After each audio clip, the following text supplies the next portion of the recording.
I recently did a video highlighting a response that Claudia Jordan gave to a question about dating in her later years.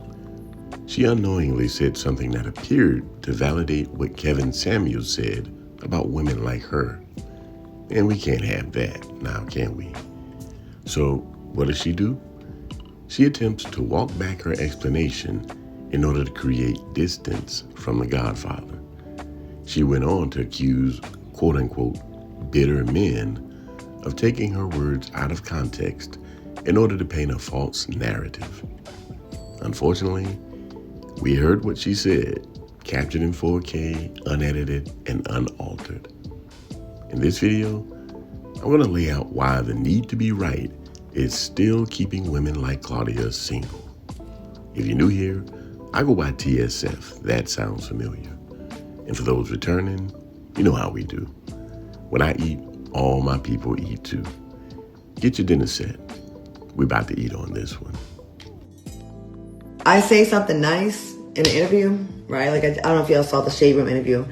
It was great. We just talked about dating after 40, which I'm over 50, right? But that was the series, so. And I just gave some real, talk about what would you tell your younger self? I'm like, that you won't always have so much time. If you want to have kids and get married. I never was really dying to have kids.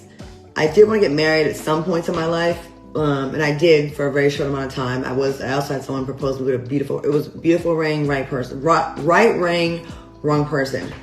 And, I've been asked a few times, whatever. It just gotta feel right. Like, things gotta, just asking ain't enough. Like, things gotta be right in alignment.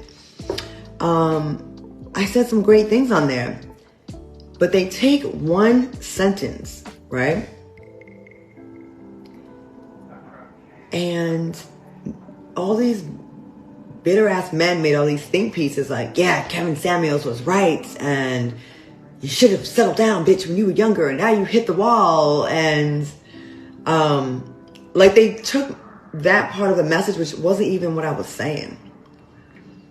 I was basically telling younger women and men, actually, because men fumble great women all the time too, thinking they have time, right?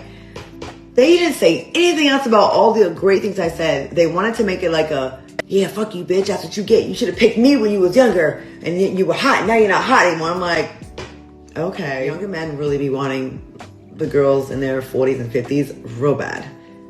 And it'd be me that'd be like, oh, you're a little young, I don't know that. But I'm gonna start saying, fuck it. You over 35 and I'm feeling you? Come on, boy. So as you can see, this is gaslighting 101. The old, I didn't say what you heard me say trick. It's also a case of saying the quiet part out loud. And it's unfortunate that she feels the need to backtrack because she didn't say anything that was wrong. Reflecting on her life, she said had she known then what she knows now, she would have moved through life differently. She would have prioritized people and situations differently. You hear that and you think to yourself, she gets it. Precisely what Kevin Samuels tried to get women like her to see. You have blown your youth. You spent the years between 18 and 35 doing whatever the hell you chose to do. No heat, no judgment. But you blew your youth. When your counterparts who were looking to marry up and marry well were getting married their junior and senior year in college, the first and second year after college, they were married at 22 and 23, and you were laughing at those white girls and those Asian girls getting married at 22, 23. You get married after college, that's too young. We need to go on girls trips and having our best life and hot girl summer and all this other bullshit. Now, they're 10 years into their marriage, 3 kids deep, and their husband's a VP of marketing somewhere. And while you still gotta, you and your cats are living in a loft downtown, driving your BMW in a middling career. You ain't on no career track. You blew your youth. You blew your youth. You can't get that back. You don't have time to play any more games. You don't have another 10 years to try to figure this shit out. You'll be 50. You don't have time to keep playing games. In an effort to downplay her original answer, she points to the context of the full interaction. Listen to this explanation she wrote as a caption to an IG post. And I quote, "When we were all younger, there were so many healthy, handsome, tall, fit, ambitious men that still had healthy testosterone levels, hairlines, and still believed in love and romance. It mostly happens online, but we gotta stop acting as if only women lose value with age while men stay frozen in time. That's corny and simply untrue. This shouldn't be a battle of the sexes, but more of an opportunity to understand each other more." End quote. And you see, this is exactly why the battle of the sexes persists to this day. Because people won't keep it a buck when it comes to mature topics like accountability. In spite of the pivot, there's nothing she says in the rest of the interview that invalidates what she said first. She goes on to say, and I quote, "Let me add, a lot of black women don't feel supported to be able to take a break because of the absence of said man. So the superwoman persona grew out of necessity. So it's a vicious circle we didn't really get to choose." End quote. As a narrative, this is simply false. Using her own example, because the question was asked to her, it's not hard to tell why she's still single. She wasn't pressed at the time to pursue marriage and starting a family. The thing of utmost importance was her pursuing her career. Besides, many women, including black women, find the time to prioritize finding a mate and building a family. But for some reason, she tries to misdirect our attention by introducing a red herring.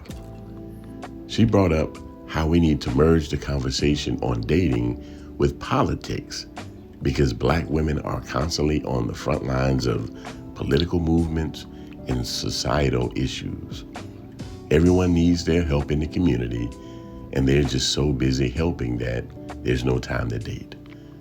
The truth is that women like her are dating. They're dating a lot. They're just not dating for marriage. And that's how they find themselves in this very predicament. Now, for those who know they don't want to be married or have children one day, that works for them.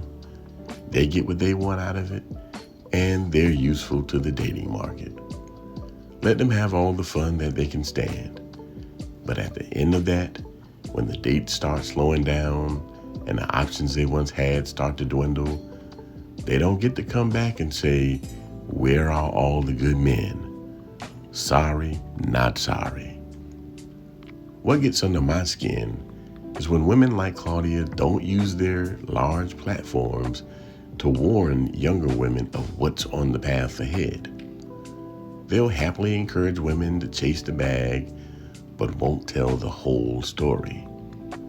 Let the younger women know that life is about trade-offs, and they need to think about what it is they really want and prioritize that. Let them know that time only moves in one direction, and your sexual market value is a real thing they will have to contend with at some point. I've always said that we should normalize amending what we believe when presented with information that we hadn't previously considered. We should be willing to amend our stance, even if we end up going in the opposite direction.